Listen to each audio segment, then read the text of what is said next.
Air France Flight 447 was supposed to be a normal overnight trip from Brazil to France. The flight was long, crossing the Atlantic Ocean, but everything seemed normal. The plane was a modern Airbus A330, one of the safest aircraft in the world. The crew was experienced. The passengers were boarding without any idea of what was ahead. The weather was cloudy, but nothing the airline hadn't handled before. But just a few hours after takeoff, something terrifying happened. The plane vanished from radar. There was no emergency call, no distress signal, no mayday. One moment the plane was flying normally at 35,000 feet, smooth and quiet, and the next, it disappeared without a trace. At first, nobody knew what happened. Families waited in Paris, checking their phones and watching the airport screens in confusion. Days passed. Pieces of the aircraft were found floating in the ocean, and when the black boxes were finally recovered 2 years later, the truth shocked the world. There was no explosion, no engine fire, no structural damage. The plane had simply fallen out of the sky. How could this happen? How could 3 trained pilots lose control of a plane that was working perfectly? The answers to those questions would change the way pilots are trained forever. It wasn't just a technical issue, it was a chain of human reactions, panic, and missed steps.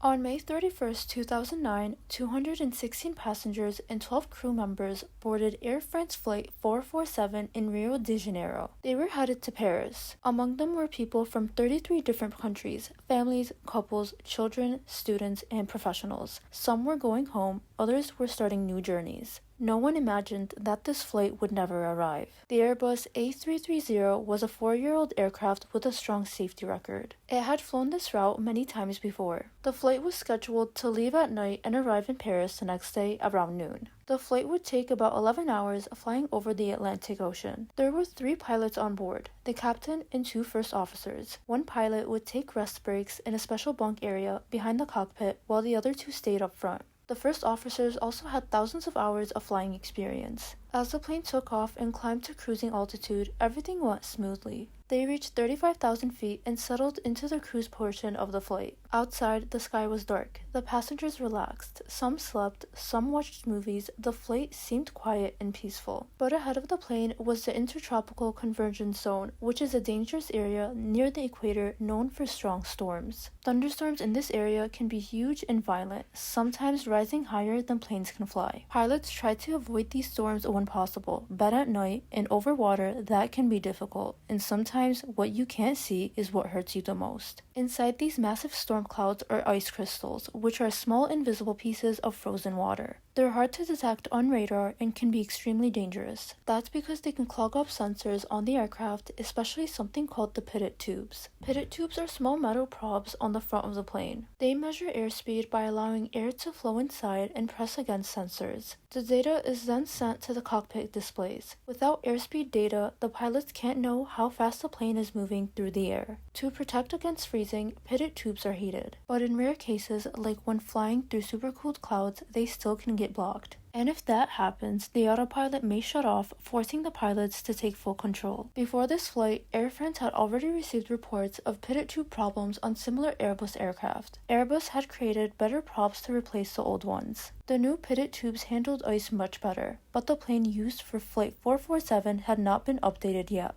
It was scheduled to receive the new pitot tubes after it got back to Paris. This small delay in upgrading the sensors would later turn out to be a critical factor in the chain of events that led to disaster. At 2:10 a.m., the plane flew into thick clouds filled with ice crystals. These crystals clogged the pitot tubes. Suddenly, the plane's computers couldn't measure airspeed properly. That triggered the autopilot and auto throttle to disconnect. This is standard procedure. When the system can't be sure of the speed, it hands control to the pilots. The pilots were caught off guard. There were warning sounds. The cockpit lights changed. The pilot flying one of the first officers pulled back on the controls. He may have thought the plane was descending or losing speed, but at high altitude, pulling up can be dangerous. It can lead to a stall, a situation where the wings can't generate enough lift to keep the plane flying. That's what happened. The plane began to climb too steeply and lose speed. In less than a minute, it entered a full stall. The pilots were now flying manually in one of the most dangerous phases of flight, without realizing the full risk they were in. The stall warning sounded in the cockpit, but the pilots didn't respond correctly. Instead of pushing the nose down to gain speed and lift, the pilot flying continued to pull back. The plane kept climbing until it no longer had the power or airflow to stay in the air. The other pilot was supposed to monitor the situation, but he seemed confused. The stall warning came and went, making it harder to trust. The displays were showing unusual readings. The plane was now shaking and falling. The captain returned to the cockpit about 90 seconds after the autopilot shut off. But by then, the aircraft was already in a deep stall, dropping thousands of feet per minute. The cockpit was loud, chaotic, and confusing. Multiple alarms were going off. The pilots didn't fully understand what was happening. No one clearly took control. There was poor communication. At times, more than one pilot was trying to fly the plane at the same time, causing further confusion. They weren't just dealing with a technical problem, they were dealing with fear, panic, and disbelief. Even though the engines were still running and the plane was physically fine, they couldn't stop the fall. At 2:14 a.m., the aircraft crashed into the Atlantic Ocean. It hit the water at a steep angle, nose slightly up, falling at over 10,000 feet per minute. Everyone on board died instantly. There were no survivors. The plane had crashed in the middle of the ocean, far from land. For days, search teams found only floating debris and bodies, but the main wreckage was lost deep under the sea. It took 2 years to find the black boxes, which were located more than 13,000 feet below the surface. Finding them was like looking for a needle in a haystack, but it was the only way to understand what truly happened. When investigators listened to the cockpit voice recorder and looked at the flight data, the full picture became clear. The engines never failed, the plane didn't break apart, the only issue was the blocked pitot tubes, and the confusion that followed. The pilots didn't follow the correct procedure for unreliable airspeed. They weren't trained for high-altitude stall recovery. The reaction was based on instinct, not proper training, and the plane's stall warning system behaved in a confusing way, sometimes with sound, sometimes silent, because of how the plane was falling. This wasn't just a technical failure, it was a human one. It revealed gaps in training, communication, and how pilots are taught to handle surprise events under pressure. After the crash, the aviation world changed.